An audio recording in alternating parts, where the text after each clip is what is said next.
클릭 감사합니다. 삼테크TV의 김선풍입니다. 만나서 반갑습니다. 이번 시간은 경제는 폭망 비관적인데 증시는 오른다. 주식과 부동산 어떻게 해야 될까라는 주제로 말씀을 나누도록 하겠습니다. 경제는 마이너스 성장이고 동시에 급속도로 확산되는 비관적인 경제 상황에도 불구하고 증시가 이렇게 상승하고 있고 코스피 지수는 1924.51포인트, 다우존스는 23,883.09포인트, S&P 500 지수는 2,868.44포인트, 나스닥 지수는 8,809.12포인트 등 강세를 유지하고 있습니다. 경제 상황에도 불구하고 증시가 아직은 강세에 있는데요. 이유는 무엇이고 앞으로 어떻게 해야 될 것이고 어떻게 대응해야 될지 체크하는 그런 시간을 갖도록 하겠습니다. 실물 경제와 증시를 포함한 금융경제는 과거에는 동일한 방향성을 가지고 있었습니다. 하지만 현대에 와서는 같은 방향일 수도 다른 방향일 수도 있게 되었습니다. 다시 말해서 실물 경기가 아무리 좋지 않아도 주식이 상승할 수 있다는 것입니다.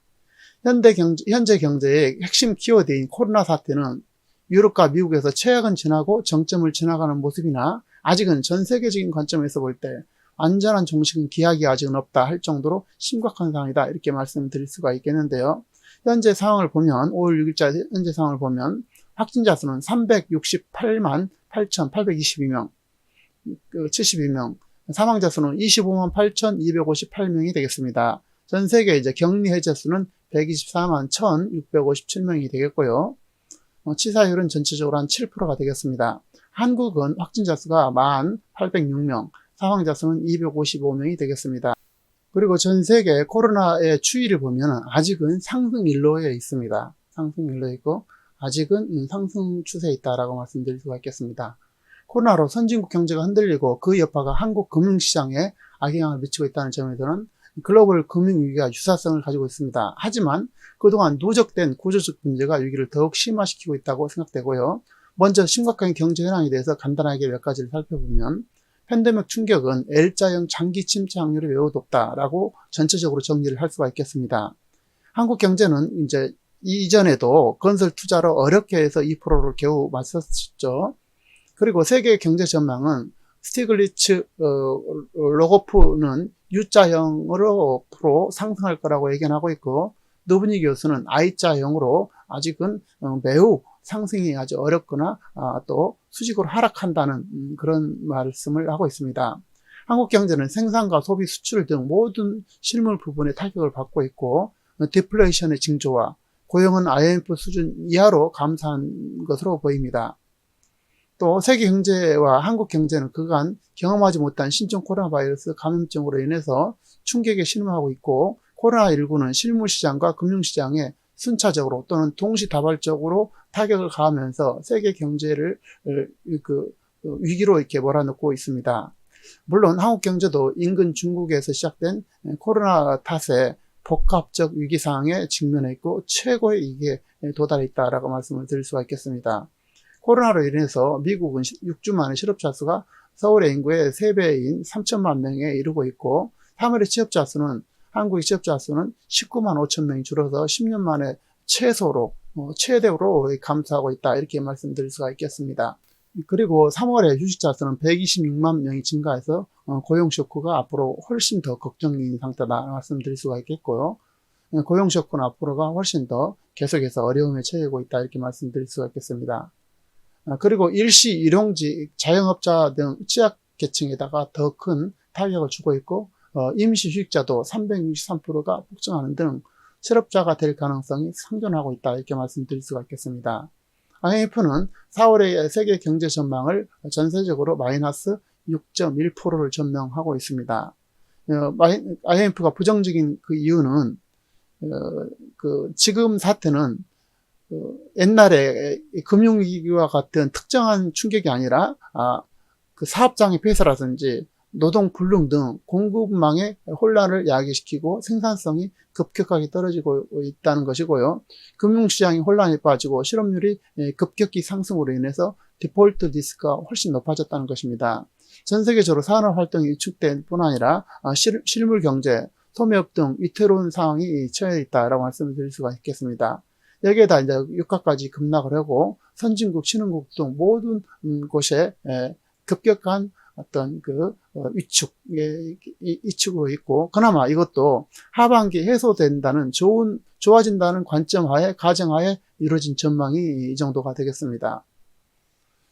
일시 주식자가 161만 명인 이게 이제 폭탄이 되나라는 말이 있는데요. 4월 대량 실업 사태가 이렇게 우려가 된다는 것이죠. 전 세계적으로 보면은 아까 말씀드린 바와 같이 마이너스 6.3%가 이렇게 되고 있고, 미국은 마이너스 7.9%, 그 다음에 독일이 마이너스 8.1%, 이탈리아가 9.6%, 마이너스 5.9%가 이제 일본이 되겠고요. 한국은 이제 마이너스 3.4%가 전체적으로 조정이 됐다. 이렇게 말씀을 드릴 수가 있겠습니다. 그리고 아울러 2021년에도 아직 2021년까지도 계속해서 어려움을 이렇게 나타내고 있습니다. 3.8%, 4%, 2.5%, 0.7% 이렇게 매우 어려운 2021년까지도 어려움을 이렇게 나타내고 있습니다. 이런 심각한 구조에도 불구하고 증시는 지속적으로 상승하고 그리고 강세에 아직은 있는데요. 이유가 도대체 무엇일까요? 금융경제와 실물경제는 어떤 차이가 있을까요? 사실은 실물 기반이 없으면 금융경제는 아무것도 아니다라고 할 수 있을 것입니다. 하지만 현실적으로 금융경제는 실물경제를 훨씬 능가하고 있고, 그 규모는 글로벌 금융 2018년 1월 기준으로 해서 1000조 달러를 넘어서서 실물 경제인 세계 총 생산량의 12배 규모로 세계 금융자산은 한국의 GDP의 657배 수준이 되고 있습니다. 한마디로 얘기해서 국제결제은행과 블룸버그 데이터 서비스 등에 따르면 글로벌 금융자산 규모는 2017년 말 기준 1000조 달러로 약 107경으로 이렇게 넘어서 가지고 금과 은, 외환거래, 주식, 채권, 시가총액, 파생상품, 거래 규모라든지 부동산 가치만을 포함해도 이렇게 많다는 뜻이고요. 그리고 반면에 2018년도에 세계 총 생산은 77조 9,900억에 지나지 않습니다. 한마디로 말씀드리면 돈을 받아 금융경제는 세계 총 생산량보다 12.8배 이상이 높고요. 금융경제와 실물경제의 특징을 6가지로 비교를 한번 해보면요. 첫 번째로는 금융경제의 대표 주자라고 볼 수 있는 주식은 돈만 움직이는 시장이고요. 현대 산업구조는 실물경제와 연관성이 떨어진 구글이라든지 마이크로소프트, 아마존, 페이스북, 애플과 같은 산업들이 시장을 지배하면서 실물과 금융경제가 맞물려 돌아가지 않는 상황이 초래되었고, 실물경제와 금융경제의 대표 주자인 주식은 연관성이 상당히 떨어지는 경향을 갖게 되었습니다. 실물은 재화와 서비스 등 거래가 이루어져야만이 되지만 금융경제는 그럴 필요가 없이 재화와 서비스가 움직이거나 유통되는 것도 없이도 오로지 돈이라는 숫자만 이동할 수 있는 시장이 되는 것이죠. 금융경제에서 산업에서 재화와 서비스가 생산되지 않아도 꾸준하게 돈이라는 숫자만 유입이 된다면 거품을 유지하더라도 성장이 되는 시장이 바로 금융시장이 될 수가 있겠습니다. 두 번째로는요, 실물 경제에 비해서 금융 경제는 돈이 움직이는 속도와 규모가 완전히 다른데요. 실물 경제는 제품과 서비스가 생산과 유통 과정을 거치면서 소비와 판매를 형성하는 데 비해서 금융 경제는 이러한 과정이 생략된 채 주식과 선물 거래처럼 수백 수천억 원의 거대한 자금이 키보드 한 번 버튼으로 이동하게 됩니다. 세 번째는요, 금융 경제는 실물 경제의 기본인 수요와 공급 법칙 자체를 실물 경제에서 가격이 오르면 수요는 감소하는 것이 상식이 되겠습니다. 그러나 주식시장에서 특정 회사 주가가 치솟고 있다면 오히려 수요와 자본이 몰릴 가능성이 아주 높아지게 되죠. 동시에 주식 가격이 폭등한다면 그 회사의 가치와 무관하게 수요가 폭증하는 현상이 비일비재하게 발생되게 됩니다. 실물 경제와는 정반대로 움직일 수 있게 되는 것이죠. 다시 말해서 실물 경기와 상관없이 증시가 연관성이 없는 경우가 자주 발생할 수 있다라고 말씀을 드릴 수 있겠습니다. 실물 경기가 좋지 않고 자영업이 몰락하고 심지어 중소기업이 무너져 내려도 코스피 상위 100개 대기업이라든지 코스닥 150 기업이 실적만 유지된다면 증시가 상승할 수 있는 구조를 가지고 있는 것입니다. 특히 이번 경우처럼 투자 예탁 금액이 45조 원을 넘어서는 등 투자자 예탁금, 파생상품 거래 애수금 등이 포함된 증시 주변 자금은 총 141조 728,281억 원으로 역대 최대치 기록 중인 증시유입 자금은 증시를 실물 경제와 무관하게 이끌어 올리게 됐습니다. 네 번째는요, 한국 증시의 또 하나의 특징은 실물 경기인 고용지표라든지 경제 성장률과 무관하게 전반적으로 미국 증시와 금리를 반영하여서 따르는 특징도 동시에 가지고 있습니다. 장이 열리기 전까지는 전일일의 다우지수라든지 나스닥 지수를 보면서 장 중에는 실시간 미국 선물 지수를 참조해서 매매를 하는 경향들을 가지고 있죠. 증시는 돈이 유입되고 거래가 빈번히 일어나기만 하면 버블 현상이 있으며, 증시에 돈이 유입되어서 주가가 올랐으나 기업 가치가 주가가 못 따라간다면 올랐던 주가는 다시 내려오게 되어 있습니다. 반대로 기업 가치가 대비해서 주가가 과도하게 내렸다면 올라갈 수가 있겠죠. 여섯 번째, 한국 증시에는 외국인들의 자금 비중이 매우 높은데요. 결론은 금융경제와 실무경제와는 다르게도 같게도 이렇게 움직일 수 있는 것이고, 실물이 침체되더라도 증시 유입된 힘으로 충분히 상승할 수 있다는 것입니다. 위기 전으로 그러면 정상으로 돌아갈 때는 그럼 언제쯤 될까요? 국가 간 왕래 교류는 언제 이루어질지 사실 불투명하고, 관광산업, 원자재라든지 이런 것들이 산업 침체와 신흥국의 디폴트 우려 등 산적한 문제들이 쌓여 있습니다. 결국 증시는 기업이 실적이지만 위에서 살펴본 바와 같이 금융경제는 또 다른 성격을 가지고 있고, 증시는 최소 6개월 내지 1년을 선행한다는 점을 유의할 필요가 있겠습니다. 동시에 미국은 4월 말 기준 미국인 95% 이상이 자택 대기 상태로 미국 내수시장이 약 88%를 차지하고 있습니다. 미국 경제 성장률의 마이너스 4.8%, 총 3천만 명이 일자리를 잃어서 실업률은 약 20% 가까이 가능성이 있고, 향후 고용지표가 중요한 변수가 될 것입니다.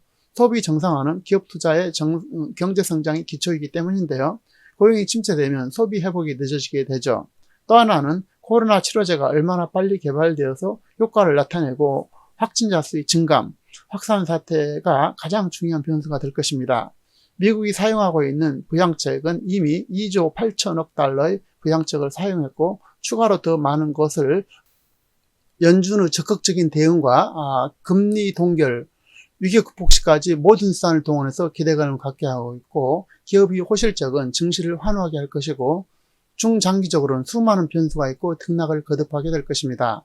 또 하나 유의할 점은 세계 경제와 기업들 실적도 매우 안 좋은 상태로 무역 수지가 한국은 99개월 약 9년 만에 적자로 돌아서는 등 우리나라의 핵심인 수출이 전년 대비 약 27% 이렇게 대폭 감소했습니다. 이번 4월 달에 그렇죠. 코로나 쇼크로 99개월 만에 무역 수지 적자, 17개 주력 산업 수출 마이너스라는 이렇게 기사가 떠 있는데요. 반도체가 마이너스 14%, 선박은 마이너스 60%, 자동차는 마이너스 33%, 석유 제품은 마이너스 56%를 나타냈다는 것입니다. 그리고 미국과 유럽, 중국과 아세안 등에서 전 수출 시장에서 두 자릿수가 이렇게 감소하고 있다라고 얘기를 하고 있습니다. 산업자원부는 5월 이후 전망도 넉넉하지 않아서 무역 수지 적자가 일시적이지 않다라고 이렇게 설명을 하고 있습니다. 어쨌든 실업률과 가계부채 증가, 외국인 계속적인 매도로 달러 유출이 증가 등에 따라서 동학개미 운동 등은 지금 한계에 부칠 수밖에 없고, 증시 거품은 상당히 높다라고 보여집니다. 어쨌든 지금까지 가장 효과적으로 알려진 치료제 렘데시비르 예비 분석은 회복 시간 충족하는 등 긍정적인 결과가 있었고, 세계보건기구가 긴급 사용 수행 계획까지 검토하는 등 가능성은 있지만 아직은 획기적인 치료 제품은 찾지 못하고 있는 상태라고 말씀드릴 수가 있겠습니다. 참고로 미국 경제 회복은 2020년 말 이전이나 말경에 회복될 거란 전망이 약 38%밖에 되지 않고, 2022년도 2분기까지 회복하지 못할 거라는 응답은 무려 33%와 이거에 대한 대답 자체를 유보하는 응답은 29%에 이르고 있습니다. 결론을 말씀드리도록 하겠습니다. 실물경제와 금융경제는 과거에는 방향이 거의 일치했지만 지금은 금융경제가 실물경제 대비 12배 이상이고, 실물경제와 무관한 초대형 기업이 존재하기 때문에 실물경기가 좋지 않고 자영업이 몰락하고 심지어 중소기업이 무너져 내려도 증시는 실물 경기가 어려워도 상승할 수도 있고 또한 반대로 움직일 수 있다는 사실을 기억하시기 바랍니다. 또한 AI 인공지능 빅데이터에 따라서 이에 대한 예측 시스템을 소유하거나 움직이는 세력에게 개미들이 갈수록 성공하는 것은 매우 어려운 구조에 있다. 이 점에 대해서 매우 주의를 하셔야 할 것입니다. 결국 돌고 돌아서 기본으로 돌아서 증시가 전체적인 맥락에서 저점에 하락했을 때 여윳돈으로 세계 1등주 우량주에 투자하고 단기간이 아니라 최소 10년, 20년의 중장기 투자가 가장 확실한 방법이고 지금과 같은 변동기에는 적어도 주식 투자든 부동산 투자든 빚을 내서 투자한다는 것은 매우 큰 위험을 초래할 수밖에 없다라고 정리할 수가 있겠습니다. 어쨌든 최종적인 승자는 여유있게 기다리고 아무리 가격이 출렁여도 흔들리지 않는 자이고 이것은 매우 어려운 최고의 과제이고 누구나 쉽게 할 수 있는 분야가 결코 아니다.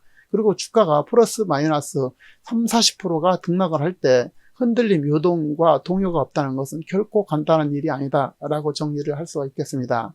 동시에 또 하나 유의할 점은 이번에 위기가 지나고 위기가 극복을 위해서 현재 풀렸던 거대한 현금 유동화 자금은 결국 인플레이션 요인으로 작용해서 자산 가치의 상승을 가져올 수밖에 없기 때문에 이번 사태의 확진자 수 증감, 치료제 개발 등 사태의 종식 상황을 지켜보면서 실물 자산인 주식과 부동산으로 전환이 시기를 찾아야 할 것이고 따라서 관심을 가져야 할 필요가 있겠습니다.